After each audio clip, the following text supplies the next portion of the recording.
Floater in the Bing Lounge. It's great to have you guys here. Thanks. Thank you so much for being here. Thanks We for were having just us. talking about before the session started that you were at our old digs, and so almost went to the wrong place. Yeah. That's great to have you. On our way there. It's great that you got yourselves together to come to the right place. I was thinking about Floater. There's such a mystique to your name. It seems like, is there anybody left on the planet who doesn't know Floater? Wow. A lot of people left on the planet. And your shows are legendary. The fans are such a rabid bunch. But I did hear one person came to Are you me. a rabid bunch? I told them they have to be You on look their so best calm right now. behavior. They're rabid fans. But I actually had a colleague come to me and say, I just discovered them at Dante's, for the New Year's Eve show. Oh, my God. So I think you still have your work cut out for you. Yeah. And Portland's not gigantic either, but yeah. But but it's kind of like, a band's work is never done. Well, thank God, really, because if your work is done, then what, right?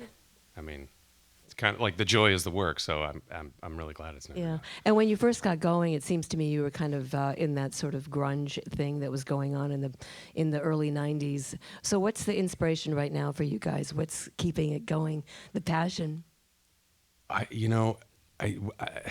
We get asked this a lot, and it's really weird because it doesn't.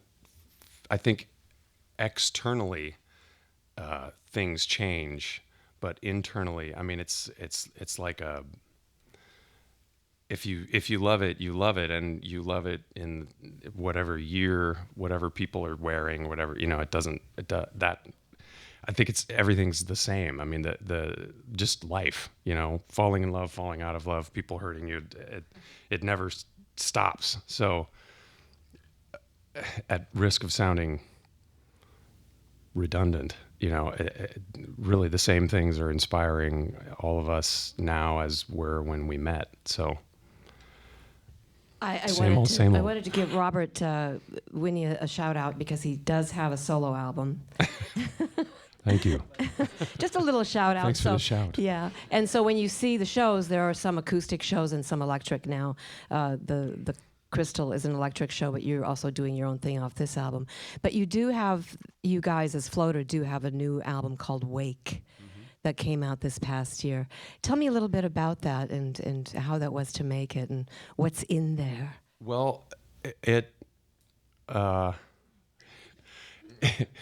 I'm trying not to hurt any feelings because we made a lot of records, and this was by a lot the best time we've had making a record.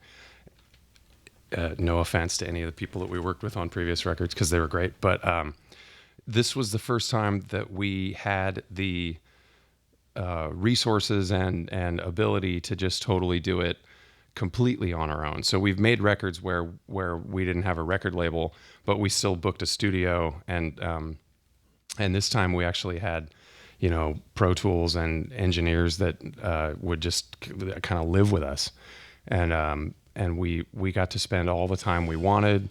It was kind of done on a shoestring with a lot of people who were just excited about doing it,